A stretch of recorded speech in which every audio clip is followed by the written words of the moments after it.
नमस्कार। हम लोगों ने पिछले अध्याय में राहु और केतु के स्वरूप के विषय में जाना था। आज अध्याय संख्या 86 में हम लोग चर्चा करेंगे राहु केतु का महत्व।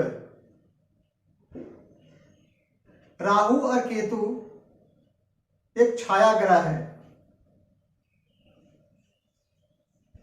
राहु और केतु दोनों को अशुभ ग्रह की श्रेणी में रखा गया है।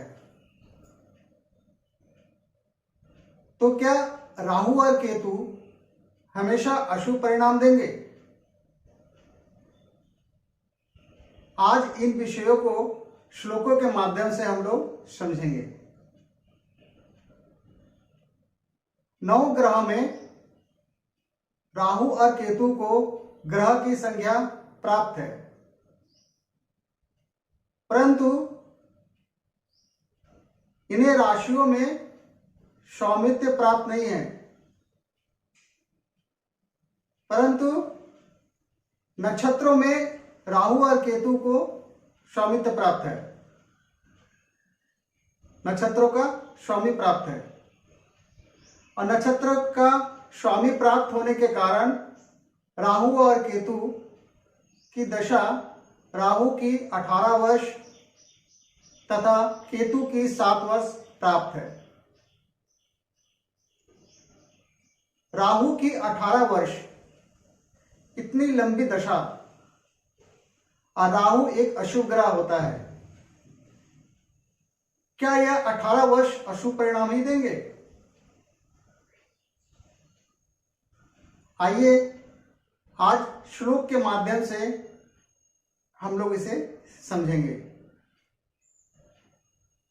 राहु और केतु का विशेष चर्चा दशा निर्णय में ही किया गया है। आइए अब श्लोक के माध्यम से हम लोग समझते हैं। सबसे पहला श्लोक, यदि केंद्रे त्रिकोणे वा न्यूशताम तमो ग्रहो नाथेना अंतरे भयो संबंध योग कारको। अर्थात यहां देखिए एक शब्द आया तमोग्रहो। तमोग्रह का अर्थ है राहु और केतु।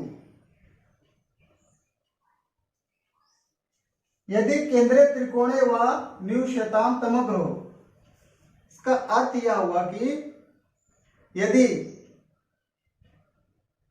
राहु या केतु केंद्र में स्थित हो तथा त्रिकोणेश के साथ संबंध बनाता हो तो ये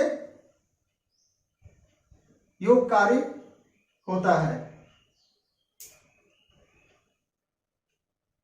तथा राहु या केतु यदि त्रिकोण स्थान में स्थित हो और केंद्रेश के साथ संबंध बनाता हो तो यह राजयोग के समान फल देता है। आइए एक उदाहरण से इसे समझते हैं।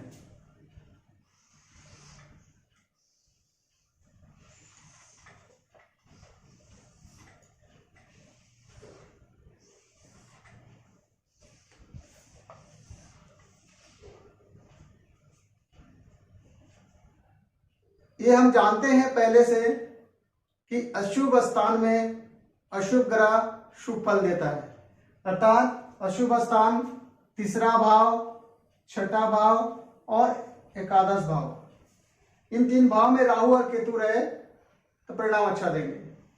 परंतु इस श्लोक के अनुसार कहता है यदि केंद्रीय त्रिकोणे व निविशता तमोग्रह, यदि राहु या केतु केंद्र या त्रिकोण में स्थित हो। मान लेते हैं कि उदाहरण के लिए केंद्र में ले लेते हैं।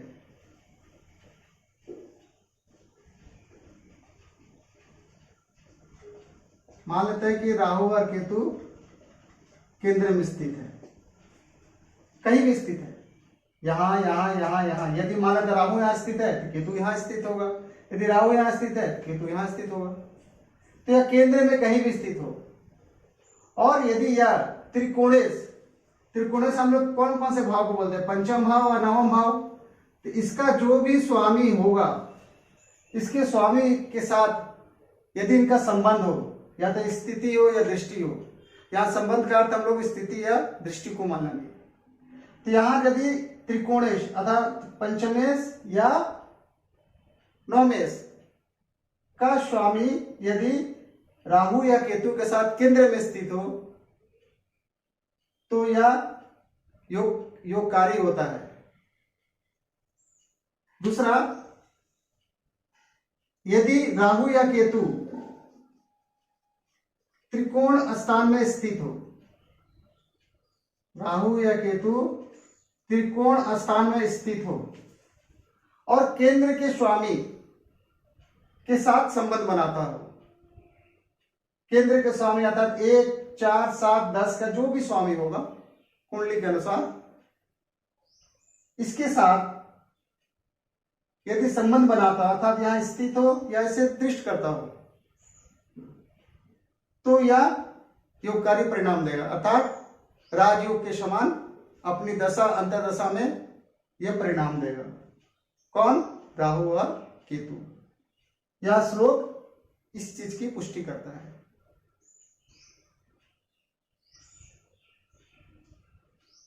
तो हम लोग समझ गए कि किस प्रकार संबंध बनने से किस प्रकार ये परिणाम देंगे।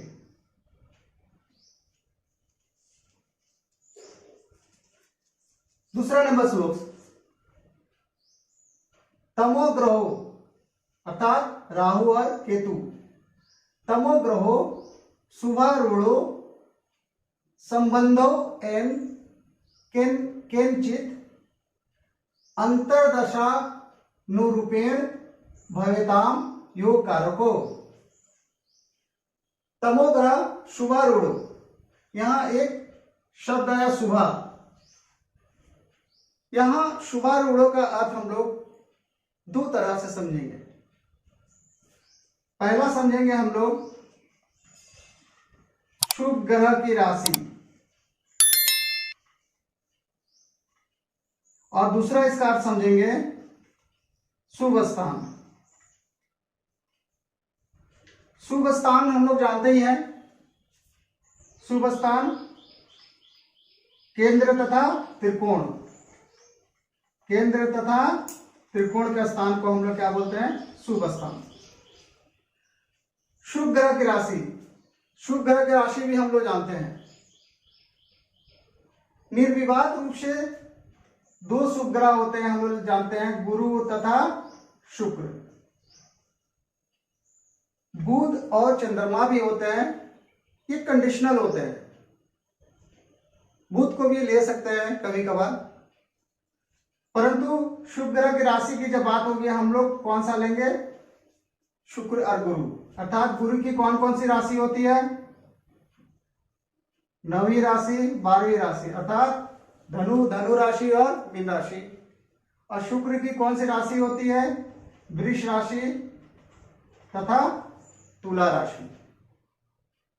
तो शुभ ग्रह की राशि आप समझ गए, तथा शुभ स्थान केंद्र त्रिकोण। तो इस श्लोक में कह रहा है कि यदि राहु या केतु शुभ स्थान तथा शुभ ग्रहों की राशि में या शुभ राशि में स्थित हो, राहु और केतु शुभ स्थान तथा शुभ राशि में स्थित हो, तो वह अपनी अंतर्दशा में अच्छे परिणाम देते हैं। आइए इसे एक उदाहरण से समझते हैं।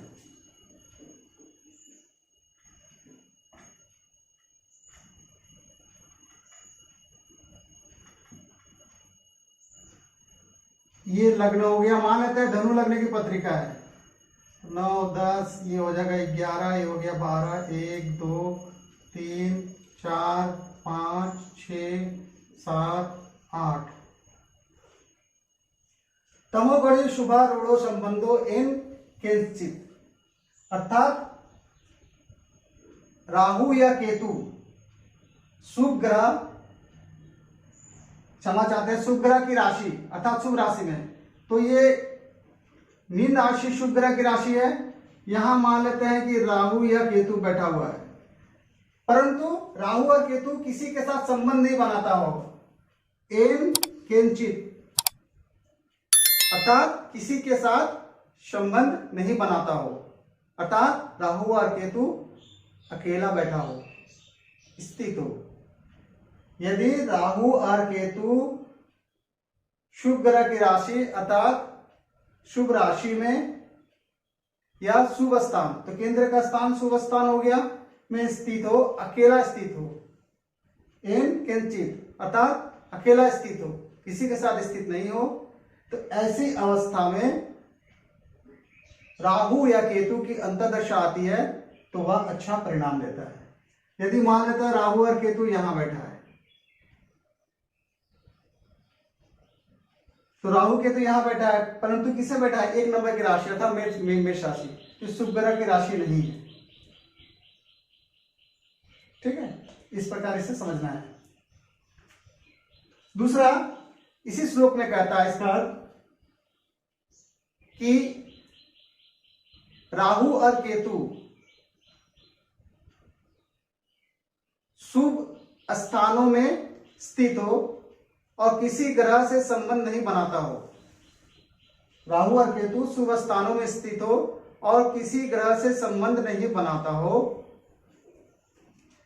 ऐसी स्थिति में यदि राहु की महादशा होती है और राहु की महादशा में किसी योगकारी ग्रह की अंतर्दशा होती है, तो ऐसे स्थिति में राहु अच्छा परिणाम देते हैं।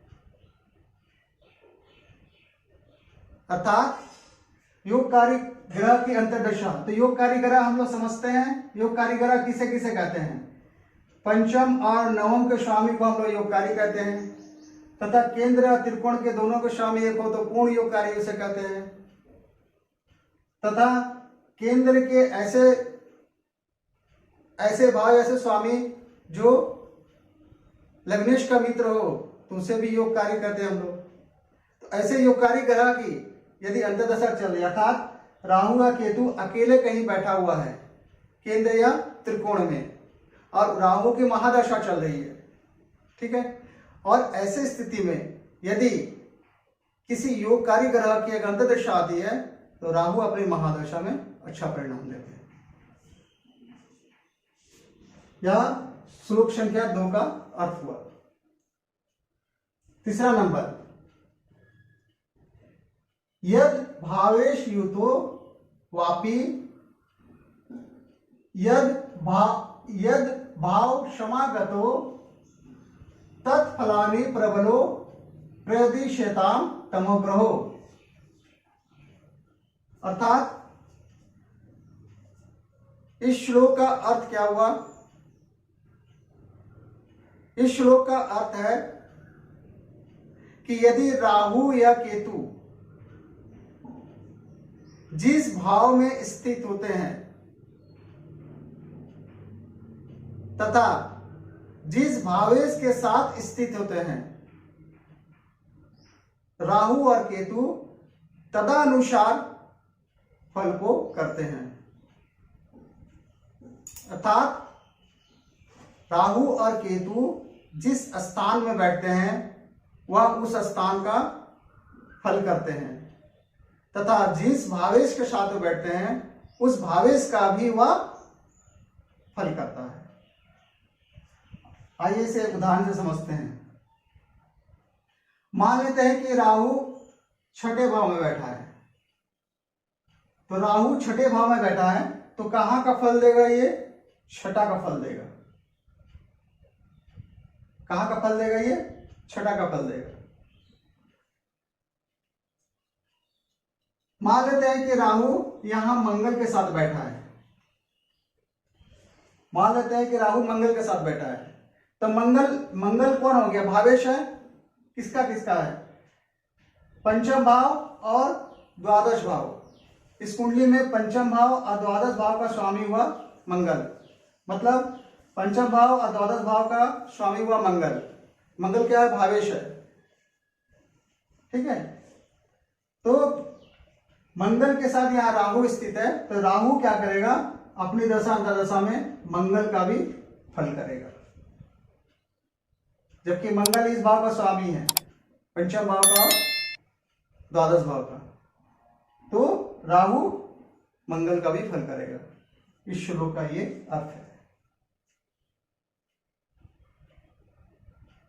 उम्मीद करता हूं कि आप लोगों को यह 3 श्लोक में राहु और केतु के विषय में बहुत सारी जानकारी प्राप्त हुई है और समझ में भी आया होगा। यह 2 श्लोक मैंने फल दीपिका पुस्तक से ली है और यह श्लोक बृहद पराशर से मैंने ली है।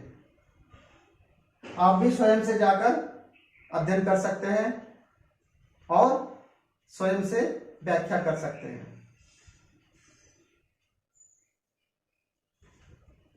आज बस इतना ही रखते हैं। उम्मीद करता हूं कि आप लोगों को यह छोटा सा ज्योतिष का ज्ञान पसंद आया होगा। यदि पसंद आया हो तो कृपया चैनल को सब्सक्राइब तथा वीडियो को लाइक, शेयर, कमेंट तथा बेल आइकन को जरूर प्रेस करें। इस वीडियो को अंत तक देखने के लिए आप सभी का बहुत बहुत धन्यवाद। नमस्कार।